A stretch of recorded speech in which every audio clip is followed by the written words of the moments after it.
Hello बच्चों, let's see this question. The question says simplify a square m divided by b square y into 2cd square divided by 3ab into 9my divided by 4m square. So now बच्चों, what is the key concept here? यहाँ पे हमारा कौन सा की concept है जो apply हो रहा है? यहाँ पे जो हमारा की कंसेप्ट है बच्चों, वो है हमारा about like and unlike terms. यानी कि हमारी लाइक और अनलाइक टर्म्स कौन सी होती है? जो बच्चों हमारी लाइक टर्म्स जो होती हैं, लाइक टर्म्स के क्या होते हैं? लाइक टर्म्स के कोफिशिएंट भले ही अलग हों बट सेम वेरिएबल्स होते हैं। वेरिएबल्स विद सेम पावर, यानी कि उन वेरिएबल्स की पावर क्या होती है? सेम होती है। Same variable with same power. अब हम बात करते हैं अनलाइक टर्म्स के। अनलाइक टर्म्स हमारे एकदम अपोजिट होते हैं। इनके क्या होता है? इसमें हमारे कोफिशिएंट भले सेम हो या डिफरेंट हो, उससे हमें ज़्यादा फर्क नहीं पड़ता, बट इसमें जो हमारे डिफरेंट वेरिएबल्स होते हैं with different powers, different variable with different powers. Now अगर बच्चों हम एग्जाम्पल लेते हैं, जैसे कि एग्जाम्पल हम क्या लेते हैं कि अगर हम मल्टीप्लिकेशन का एग्जाम्पल लेते हैं, तो अगर हम यहाँ पे मल्टीप्लाई करते हैं, ये हमारा यहाँ पे एग्जाम्पल है।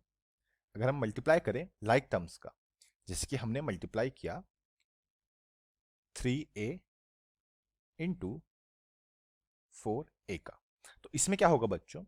हमारे दोनों लाइक टर्म्स हैं, ए दोनों हैं, उनकी पावर्स भी सेम है। तो यहाँ पे क्या होगा? ये हो जाएगा, हमारे क्वेश्चन मल्टीप्लाई होते हैं 3a और यहाँ पे हम a लिखते हैं और हम क्या करते हैं? इन दोनों की कोफिशिएंट्स को ऐड कर देते हैं। तो ये क्या, इन दोनों के पावर्स को ऐड कर देते हैं बच्चों।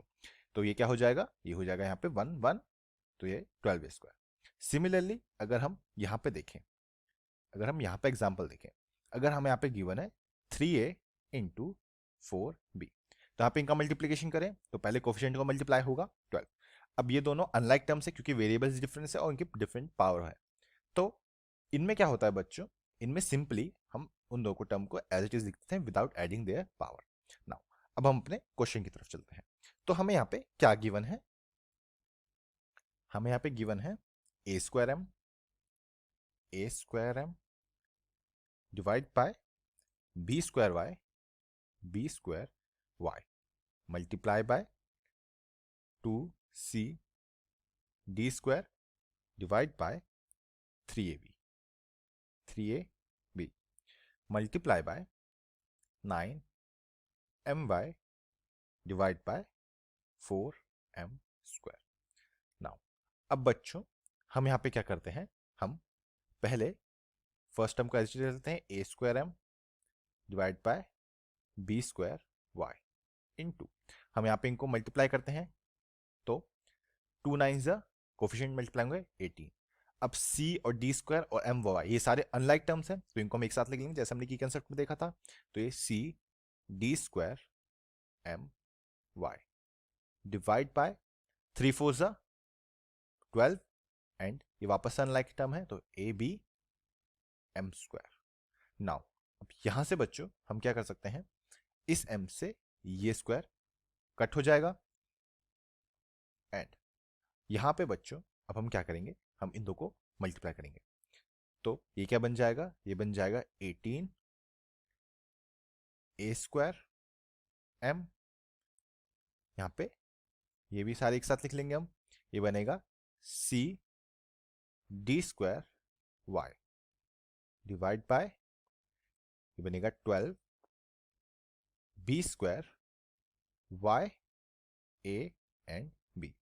अब यहां से बच्चों ए स्क्वायर से ए कैंसिल आउट हो जाएगा, वाई से वाई कैंसिल आउट हो जाएगा और बेस में हमारा बच्चों एक m रह गया है, ये वाला m। तो इस m को भी हम यहाँ पे लिखेंगे एंड इस m से ये m कैंसिल आउट हो जाएगा। अब नाउ बच्चों यहाँ पे हमें क्या है, यहाँ पे हमारे लाइक टर्म्स हैं, यानी कि इनके वेरिएबल्स सेम है, तो इनकी पावर ऐड हो जाएगी यहाँ पे मल्टीप्लीकेशन में, तो हमारा यहाँ से, और अगर हम इसको भी काटें तो हम इसको किससे काट सकते हैं, 18/12 को, इसको अगर हम 2 से काटें तो 2 6 12, 2 9 18, अगेन 3 से, 3 2 6 एंड 3 3 9। तो यहाँ से हमारा फाइनल आंसर क्या आ गया बच्चों, वो आ गया है 3AC/D² डिवाइड बाय 2B। अब 2 + 1 तो 2B³।